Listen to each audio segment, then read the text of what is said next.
Alhamdulillahilladzi arsala Muhammadan ila kafatin nas wa anzala ma'ahul kitaba liyufarriqa bihi bainal haqqi wal batil wa bainal ma'ruf wal munkar wa hadana ila siratihil mustaqim. Ashhadu an la ilaha illallah wahdahu la syarika lah wa ashhadu anna Muhammadan abduhu wa rasuluhu la nabiyya ba'dah. Allahumma salli wa sallim ala Rasulillah sallallahu alaihi wasallam wa ala alihi wa ashabihi wa man tabi'ahum bi ihsanin ila yaumil qiyamah. Faqad qala Allah ta'ala fil Qur'anil Karim wa huwa asdaqul qailin. A'udzu billahi minasy syaithanir rajim. Bismillahirrahmanirrahim. Ya ayyuhalladzina amanu taqullaha haqqa tuqatih wa la tamutunna illa wa antum muslimun. Shadaqallahul azim. Hadirin sidang Jumat yang dirahmati oleh Allah Subhanahu wa taala, tidak ada perkara yang lebih penting dalam memaknai pertemuan kita pada siang hari ini ketika kita menyambut panggilan suci untuk melaksanakan ibadah salat Jumat kecuali rasa syukur kita kepada Allah Subhanahu wa taala, Zat yang maha sempurna Rahman Rahimnya, Zat yang kebaikan diberikan kepada kita tak pernah ada garis finishnya, dan kenikmatan yang diberikan kepada kita tak pernah berhenti. Dan di antara kenikmatan yang harus kita syukuri ialah dimudahkannya kita untuk bisa melaksanakan ibadah. Hadirnya kita ke tempat ini, datangnya kita ke masjid ini, itu semata-mata bukan karena kuatnya kita dalam iman, bukan semata-mata pula karena kuatnya kita dalam takwa, tetapi sesungguhnya hadirnya kita ke tempat ini semata-mata karena kita mendapatkan pertolongan dari Allah Subhanahu wa taala. Kepadanya kita bersyukur dan kepadanya pula kita menggantungkan seluruh kehidupan kita. Salawat beserta salam senantiasa kita curah limpahkan kepada hamba pilihan Allah Rasulullah sallallahu alaihi wasallam, seorang yang ditakdirkan hadir dalam kehidupan kita. Usianya hanya 63 tahun tetapi sangat efektif memberikan suri tauladan kepada kita. Sesungguhnya ketika kita mencintai Nabi, bukan hanya sekedar memisahkan akhlaknya semata, tetapi yang paling penting ketika kita mencintai Nabi, bagaimana menyelaraskan kehidupan kita dengan kehidupan Nabi. Dan hakikat cinta sesungguhnya bukan hanya sekedar pandai untuk memuji, tetapi bagaimana kita bisa mengikuti. Dan tidak ada yang paling pantas kita ikuti kecuali mengikuti Rasulullah SAW. Kita berbeda dengan seseorang, kita akan ditanya oleh Allah, kenapa kita berbeda dengannya. Manakala kita berbeda dengan seseorang yang bernama Muhammad Rasulullah, maka Allah akan tanya, kenapa kita berbeda dengannya. Mudah-mudahan kita semua akan mendapatkan syafaatul udzma nanti pada hari kiamat. Hadirin sedang Jumat yang dirahmati oleh Allah Subhanahu wa taala, khatib hanya ingin mengingatkan kepada diri pribadi dan kepada jamaah semuanya tentang akan datang suatu hari di mana hari itu tidak bermanfaat seluruh harta kita, tidak bermanfaat seluruh anak-anak kita, tetapi yang paling bermanfaat adalah hati yang selamat. Allah Subhanahu wa taala berfirman, "Yauma la yanfa'u malun wa la banun illa man atallaha biqalbin salim." Akan datang suatu hari di mana hari itu tidak bermanfaat anak dan harta kita, kecuali yang bermanfaat adalah yang datang kepada Allah dengan membawa qalbun salim, hati yang selamat. Para ulama ahli tafsir mengatakan selamat di situ, selamat dari kemusyrikan dan selamat dari kekafiran. Mudah-mudahan kualitas takwa kita yang senantiasa kita tingkatkan setiap minggu mengantarkan kepada kita mendapatkan qalbun salim. Kita terlalu sibuk untuk mempersiapkan kendaraan kita, kita terlalu sibuk untuk mempersiapkan rumah kita, tetapi kadang-kadang kita lupa untuk menyiapkan hati kita yang selamat. Padahal itu adalah tiket yang penting ketika kita akan menghadap pada Allah Subhanahu wa taala. Hadirin sedang Jumat yang dirahmati oleh Allah Subhanahu wa taala. Negeri ini 77 tahun yang lalu di hari yang sama mengumumkan telah bebasnya dari penjajahan yang memang zalim. Yang dengan itu kemudian berdirilah sebuah negeri yang kita kenal dengan Indonesia ini. Tetapi kemerdekaan negeri momentumnya bukan hanya satu hari saja ketika diproklamasikan. Ini adalah kisah panjang tentang sebuah perjuangan. Ini adalah kisah panjang tentang sebuah pengorbanan. Ini adalah kisah panjang tentang kecintaan pada sebuah negeri yang dahulunya makmur, yang dahulunya damai, tenang, tentram, bahkan tegak syariat Allah di bumi ini. Hadirin dan jemaah yang dirahmati oleh Allah Subhanahu wa taala.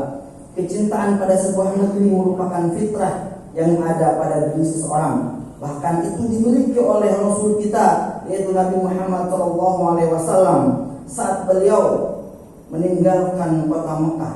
Saat itu usia beliau 53 tahun. Maka tak kuasa Nabi untuk tidak mengungkapkan kecintaannya pada negerinya. Karenanya Nabi ketika mulai menjauh, ketika berangkat dari Mekah menuju Madinah, maka beliau membalikkan badannya menghadap ke kota Mekah. Kemudian Nabi berkata, "Wallahi innaki la ahabbul biladi ilayya illa ana qaumi akhrajuni minki."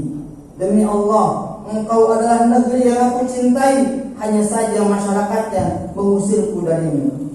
Nanti bicara kepada negeri Mekah, yang kita semua tahu saat itu Mekah bukan negeri Muslim, bukan Darul Islam, karena Mekah pada saat itu masih dicengkram oleh kaum musyrikin. Mekah baru menjadi negara Islam pada tahun ke-8 Hijrah. Tapi kecintaan pada negeri, meskipun bukan negeri Muslim, di mana beliau di situ dilahirkan, di mana beliau di situ dibesarkan, ada sebuah fitrah bagi setiap hati seseorang. Maka Nabi sampai ketika di Madinah, kemudian Nabi berdoa untuk negerinya yang baru. Maka dengarkanlah apa yang Nabi katakan dalam doanya. Allahumma habib ilaina al-madinata ka hubbina Makkah aw asyad. Ya Allah, berikan kecintaan agar kami bisa mencintai Madinah ini sebagaimana kami mencintai Mekah atau lebih dari itu. Inilah contoh yang bisa kita lihat dari sirah Nabawi, sirah Nabi Muhammad SAW. Begitu Nabi Muhammad memasuki wilayah Madinah, yang sesungguhnya bukan negeri yang beliau dilahirkan, bukan negeri yang beliau dibesarkan. Beliau masuk pada negeri yang baru, walaupun Nabi Muhammad ada dasar dari Madinah, tetapi meminta kepada Allah agar diberikan cinta. Akan ketika masuk Madinah, bahkan Nabi meminta 2 kali lipat diberkahi daripada kota Mekah. Hadirin sekalian jemaah yang dirahmati Allah Subhanahu wa taala. Ketika terjadi peristiwa Fathu Mekah, muslimin menguasai Mekah, 2000 orang masuk Islam, bahkan patung-patung yang ada di sekeliling Ka'bah dihancurkan. Maka pada saat itu ada kasakusuk orang asli Madinah mengatakan, jangan-jangan Nabi Muhammad akan tinggal di Mekah, tidak akan kembali ke Madinah. Maka mendengar kasakusuk itu, Nabi SAW menjawab, demi Allah, negeri-negeri kalian, karena kalau bukanlah syariat hijrah, maka aku ini adalah orang Ansor. Nabi memaksimalkan di tempat yang baru, Nabi berjuang di tempat yang baru, dan itu merupakan kebiasaan orang-orang yang beriman. Kebiasaan orang-orang yang beriman kepada Allah Subhanahu wa taala, dimanapun mereka berada, di negeri manapun dia injaki, maka akan memaksimalkan perjuangan di tempat itu. Maka ketika kaum muslimin masuk ke tempat yang baru, di mana pada saat itu kaum muslimin masuk pada daratan Eropa, itu adalah tempat yang baru bagi kaum muslimin. Tetapi di mana bumi dipijak oleh kaum muslimin, disebut futuhat. Kaum muslimin sejarah Islam tidak menyebut as-saytarah, karena setiap negeri yang dijajaki oleh kaum muslimin, maka negeri itu akan menjadi semakin maju. Kita lihat betapa Andalusia yang sebelumnya tidak diakui dalam percaturan internasional, maka ketika kaum muslimin masuk, Andalusia menjadi negeri nomor 1 di dunia. Karena konsep Islam adalah futuhat, membuka, bukan as-saytarah, menjajah atau menguasai. Tapi kita bandingkan dengan mereka yang menjajah negeri kita, mereka yang menguasai negeri kita, menghisap, bahkan memperbudak bangsa-bangsa kita. Mereka hanya merusak. Bahkan kita tidak tahu gambaran apa sebenarnya sebelum penjajah datang masuk ke Indonesia ini. Sesungguhnya kalau kita membaca manuskrip-manuskrip yang ada, maka kita akan menemukan bahwa Indonesia ini adalah negara Retro Islam, negara yang pernah berjaya dengan ilmu dan Islam. Maka ketika saat ini kita menjauhi Islam, maka ketika saat ini kita memperlakukan ulama sebagai musuh, maka kita sebenarnya kualat dengan negeri ini. Karena negeri ini dibebaskan oleh kalimat syahid, oleh kalimat jihad. Tidak ada kata selain itu untuk menggerakkan masyarakat yang melawan para penjajah. Bahkan kalau kita melihat, kalau kita membaca sejarah yang betul, kita itu adalah negara yang besar. Pada saat itu kita pernah membuat meriam, senjata paling ampuh pada masanya. Negeri ini mempunyai orang-orang hebat. Bahkan ada di Mekah Syekh Khatib Al-Minangkabawi, ulama besar pada abad 19. Beliau adalah guru dari bapak-bapak bangsa kita. Maka ketika beliau selain mengajarkan agama, beliau semangat juga untuk memberikan betapa kita harus keluar dari penjajah-penjajah, mengusut penjajah-penjajah. Maka dari itu, kalau kita baca sejarah, kita akan menemukan betapa negeri ini besar, betapa masyarakat ini merdeka, betapa Indonesia itu sangat indah, makmur, sejahtera. Itu bisa kembali, itu bisa kita raih kejayaan itu dengan catatan kita mengetahui sejarah kita mengetahui identitas kita. Karena tanpa kita mengetahui identitas kita tidak akan mengukur sejauh mana kebesaran kita akan kembali. Barakallahu li wa lakum fil Qur'anil azim wa nafa'ani wa iyyakum bima fihi min al-ayati wa dzikril hakim wa taqabbala minna wa minkum tilawatahu innahu huwas samiul alim.